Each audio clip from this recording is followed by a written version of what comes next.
capa já está pronta. O que temos para esta semana, produção?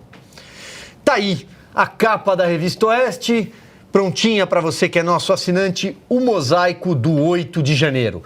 Mesmo com a forte blindagem do governo federal, as peças descobertas até agora começam a se encaixar e mostram que quando a situação saiu do controle, alguém deixou o desastre acontecer, com um destaque ali em cima. Você também está vendo uma entrevista exclusiva com o governador Tarcísio de Freitas. E para você quiser acompanhar essa reportagem, os artigos do nosso time estrelado, a nossa constelação de colunistas, reportagens e, é claro, também uma entrevista exclusiva aqui para a Revista Oeste com o governador Tarcísio de Freitas, é nesse QR Code aí no cantinho da tela. Você que ainda não é nosso assinante, aí alguém fala, vem o Silvio pedir assinatura.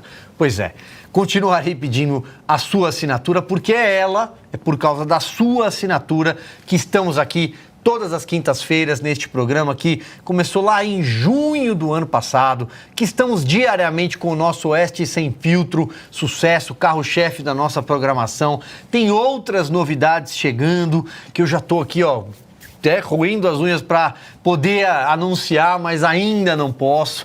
Mas em breve teremos muitas novidades aqui na nossa programação em vídeo e um time de jornalistas independentes. Nós somos livres, a nossa liberdade é inegociável e tudo isso, o preço disso é a sua assinatura. Porque a Oeste não está pendurada em verba da Secom. A Oeste não precisa falar bem de governo nenhum, não precisa pedir dinheiro para o Paulo Pimenta, não precisa pedir dinheiro para partido político, nunca pediu nenhum centavo, nunca aceitou. Então, nós somos livres e para isso a gente precisa de vocês. E quem assinar terá já a partir de amanhã, na primeira edição de leitura, uma entrevista exclusiva com o governador e vai entender um pouco por que o mosaico do 8 de janeiro está se fechando. Algo que você só acompanha aqui na Revista Oeste. Não adianta olhar lá, consórcio da imprensa, velha mídia. Eles vão falar do Bolsonaro, acordam falando do Bolsonaro, dormem falando do Bolsonaro, mas não mostram o que aconteceu no dia 8 de janeiro. Será que as autoridades tinham responsabilidade no que aconteceu? Vamos começar falando então desse assunto. Daqui a pouco a gente volta para se divertir um pouco mais. Tem a charge da semana, já temos musiquinhas preparadas, igual tem para o Flávio. Já preparei uma para a Fabi, já preparei também para a Cris, algum vídeo. Vocês vão pensando aí. Ameaça. Não, teremos. Mas falando sério, Cris, vamos lá. Bom, essa capa, Cris, é um mosaico, né? Então, algumas peças já começaram a aparecer. A atuação de um general G. Dias, a paisana no meio dos manifestantes que a CNN trouxe, senão o Brasil não saberia. Depois esse general pediu para adulterar documentos enviados ao Congresso. O plano escudo do Palácio do Planalto não foi montado ou não foi acionado, eu não sei o que é pior.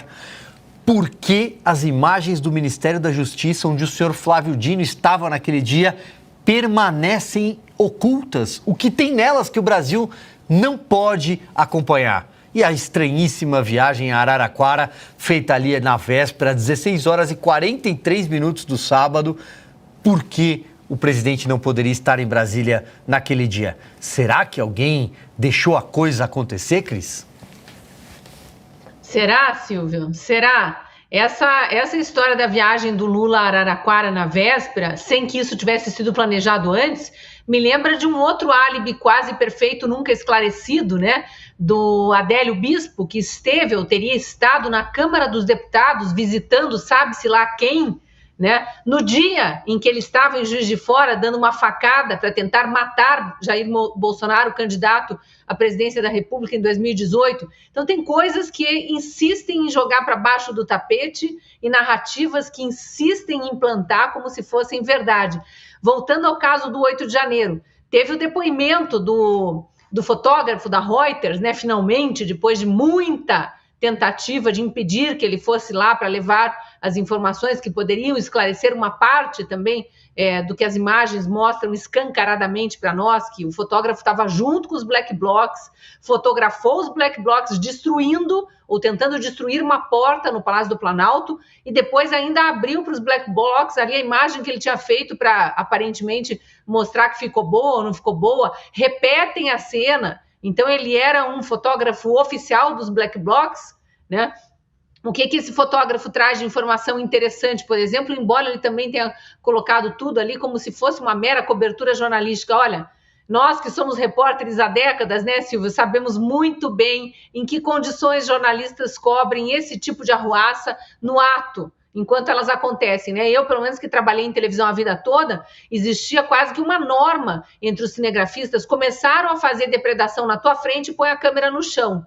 Para deixar bem claro, não estou aqui para compactuar com o bandido. Vamos fazer arruaça, vamos esperar a polícia chegar, a hora que a polícia chegar a gente filma.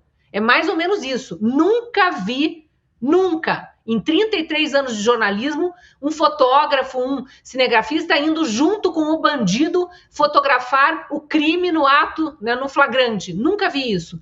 Aí teve uma imprensa militante querendo passar pano, dizendo que coitadinho, estava só fazendo o serviço dele. Não, ele entrou junto, invadiu junto, não está preso, não foi preso em flagrante e ainda ficou ali dando palco para maluco dançar, para usar uma frase dita lá dentro do STF anos atrás por um dos ministros. O que o fotógrafo da Reuters revelou sem querer, né? Eu acho que foi sem querer, que ele tinha estado no Ministério da Justiça antes e visto a Força Nacional lá na recepção do Ministério da Justiça, mas aparentemente sem nenhuma ordem para sair dali. Ou seja, as câmeras, as imagens das câmeras que Flávio Dino não quer revelar vão mostrar isso também. Força Nacional de braços cruzados, esperando um comando de Flávio Dino que não vinha. Vão mostrar também, se é que a gente um dia verá essas imagens, se é que elas não estão sendo adulteradas. Aliás, um lembrete, né? Pessoas são presas nesse Brasil sob ditadura da toga a título de prisão provisória para que não apaguem provas e não intimidem testemunhas, que é exatamente o que pode estar acontecendo nesse momento no Ministério da Justiça, e a gente sabe por força de quem, né? Mas se as imagens aparecerem, elas podem mostrar, por exemplo, se Flávio Dino estava sozinho ou se havia mais autoridades com ele de braços cruzados também, assistindo de camarote, como ele disse para o Fantástico, poucas pessoas, né, que ele falava querendo debochar da manifestação que acontecia lá fora. Se essas pessoas que eventualmente estavam com ele lá dentro estavam ao telefone, porque aí pede-se quebra de sigilo telefônico para ver com quem elas falavam. Será que elas estavam relatando para alguém em Araraquara o que acontecia? Será que veio alguma ordem de não vamos fazer nada, vai ser interessante para nós ficarmos no papel de vítimas? Será? É sempre bom a gente se perguntar a quem, né, tudo isso trouxe benefícios. Aos manifestantes do 8 de janeiro é que não foi. Pelo menos não aqueles que estavam lá pacificamente. E tem muitas, mas muitas, fartas imagens rodando pela internet até hoje. Eu tenho um monte de imagens aqui que eu fui salvando no meu computador, que inclusive já passei para deputados da CPI, daquele dia 8 de janeiro. Coisas que estavam circulando na internet, por exemplo, mostrando centenas de manifestantes gritando "não quebra" lá dentro do Congresso Nacional ao verem os black blocs infiltrados invadindo. Cenas de manifestantes com camisa verde e amarela, com bandeira nas costas, mostrando o pessoal com bandeira do PT e com boné do MST quebrando tudo. Essas imagens eu não vi Dona Elisiane Gama trazendo ali para dizer que quer mostrar a verdade, nem Randolfo Rodrigues, nem Jandira Fegali. Então tem muitas peças nesse mosaico aí que a gente vai vendo surgir e que é só começar a montar que o quebra-cabeça faz sentido. É verdade. Será que a gente tem essa imagem, Gadelha, que a Cris falou, a do Flávio Dino, a entrevista, ele foi uma entrevista para o Fantástico, não foi? Que ele relata onde é que ele estava naquele dia, a gente tem? Chego aqui, nesta janela, e me defronto com a população, enfim, poucos manifestantes, poucos, ou seja, algo absolutamente controlável, subindo aquela rampa do Congresso, alguns já ali, próximo ali às cúpulas, né, do Congresso, Câmara e Senado. E, obviamente, o primeiro telefonema que eu dei foi ao presidente da República, meu chefe imediato. Ele já sabia, óbvio. Ele disse: presidente, podemos fazer isto ou aquilo. Tava de camarote, né, seu Flávio Dino? Mandando aqui, ó, os primeiros abraços para Fabis Cunha, de São José dos Campos, a Valquíria de Jundiaí, a Nilde Miranda, obrigado, Nilde, ela escreveu que ela assinou a Revista Oeste, muito obrigado. O Gerardo Rufino em Tauá, no Ceará, a Mari tá lá em Americana, no interior de São Paulo, a Val em Floripa, Luiz Roberto Moura em Ubatuba. Fabi, vamos lá. Ubatuba. Chove em Ubatuba, que é uma beleza, mas é uma cidade linda. Bom, Fabi, eu acho que é isso, né? O mosaico, as poucas peças que a gente tem, elas vão compondo um mosaico. E aqui, quando a gente fala isso, gente, é importante dizer, tá? Não estamos passando pano para nenhum estúpido que entrou e depredou, que quebrou qualquer tipo de coisa. Nós condenamos isso com veemência e defendemos que essas pessoas sejam punidas à letra da lei desde o dia 9 de janeiro. Mas, até pela decisão, né, pela proposta da Procuradoria-Geral da República de não persecução de 1.156 pessoas, ou seja, vem aqui, assina, diga que você é culpado e tá tudo certo, é porque é nítido que a grande maioria ali não depredou coisa alguma. Mas, enfim, das poucas peças que a gente tem, Fabi, né, há sim uma responsabilidade por parte de autoridades. Sim, está caracterizado, né? A omissão. Primeira omissão, o próprio Flávio Dino, que viu tudo aí de camarote, como foi dito. E pior, né? Está acontecendo, ao meu ver, algo gravíssimo. Foi solicitado as imagens lá e não foi enviado. E hoje alguém na CPMI, agora não me lembro o deputado que mencionou, mas falou, o senhor aí, o presidente da CPMI, o Arthur Maia, vai ser visto como alguém mole, né? Que não está cumprindo algo que foi decidido na votação da CPMI, que é a entrega das imagens do Ministério da Justiça. E não foi feito. Então, a gente está vendo, e para quem acompanha hoje também, que junta esse mosaico, o desespero da Elisiane Gama de hoje também tentar estabelecer uma discussão sobre quem é o mais evangélico de todos, né? Brigando ali com Marcos Feliciano. E foi vergonhoso aquilo, porque até tiveram que intervir, né, falando a respeito disso, porque não é o objeto da CPMI. Todo mundo sabe, né, quanta dificuldade se tem para tentar provar o óbvio. E também passaram, não me lembro qual deputado, mas o mérito que importa, gente. Então, alguém passou também as imagens que tinha aquela cena, a famosa cena de não quebra, não quebra e não quebra. E agora eu lembro, o Marcel Van Hatten também cobrou a Elisiane Gama se no relatório dela ia constar o abuso de autoridade, cometido, sim, por algumas autoridades. Porque se é muito grave depredar, e a gente sempre fala que também é muito grave o abuso de autoridade por omissão ou ação que está ocorrendo nesse caso aí de 8 de janeiro, que eu tenho certeza que a justiça histórica, a história vai fazer justiça com essas pessoas. E aí, essa parte que você falou, Silvio, mudar, né, penalmente e ser substituída penas privativas de liberdade por outros tipos de pena, fazer a transação penal, já significa, como diria, como que é o Rony Fon, né? Que significa? Muito bem. Olha só, Flávio, antes mais alguns abraços para quem chegou, para quem está recebendo a gente aí na sua casa. Muito obrigado. Quem está com a gente no trânsito, no celular. O Erivelton Pereira de Eldorado, em Mato Grosso do Sul. Carlinhos Pincelli de Bauru. Ronaldo Tacone de Sorocaba. Maria de Fátima Aguiar de Tramandaí. A Mirna Montezuma de Londrina. Leomar Barros do Piauí. A Tânia de Itupeva e o Picareta do Gualtinho, o Walter Jaquier, que está lá no Switcher comandando, nosso diretor de TV, e escreveu aqui no chat. Flávio. Está acompanhando a gente, pelo menos, né? Está fazendo o trabalho dele direito. É bom que faça, né? Não, é bom porque ele vê as imagens, ao contrário da gente. Ele vai cortar a gente pela metade, vai ser uma beleza. O Gadeira falou que tá de olho nele lá. O Flávio, então eu acho que tá muito claro que existe uma divisão de responsabilidades e de culpa.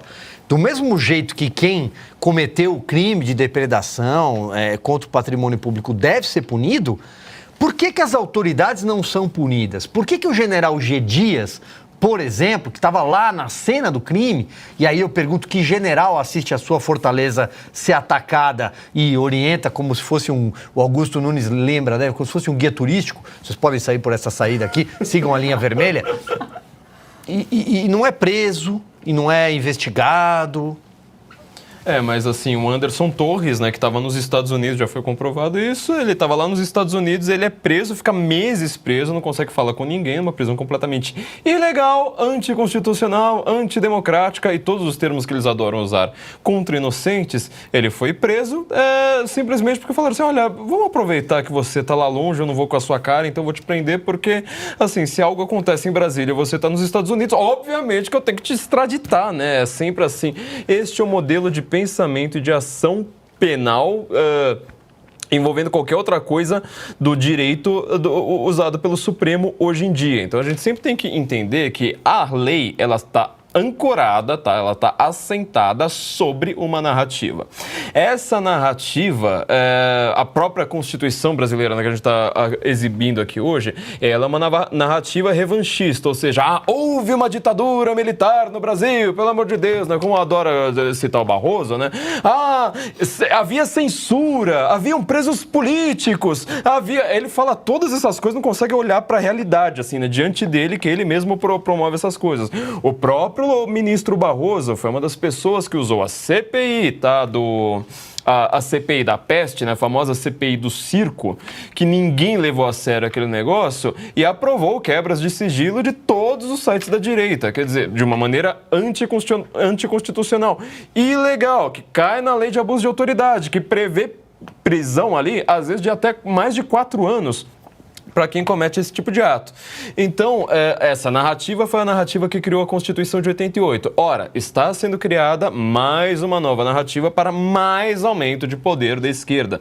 Nunca vou cansar de frisar isso. Essa narrativa agora é de que a esquerda, além de ter tomado poder, é vítima de um golpe. Lembra como o Randolfo Rodrigues falou, né? Nós somos a vítima desse... Não, pelo amor de Deus, não basta essa criatura cantando aí. Nós somos as vítimas. Peraí, se você é vítima, mas você passou quase 3 meses lutando com todas as forças, envidando os seus maiores esforços para evitar que essa CPI fosse implementada. Você já viu vítima de assalto que fala assim, olha, polícia, eu sofri um assalto, meu Deus do céu, tá bom, eu vou investigar nessa... Não, aí você não vai, não. Também investiga pra lá.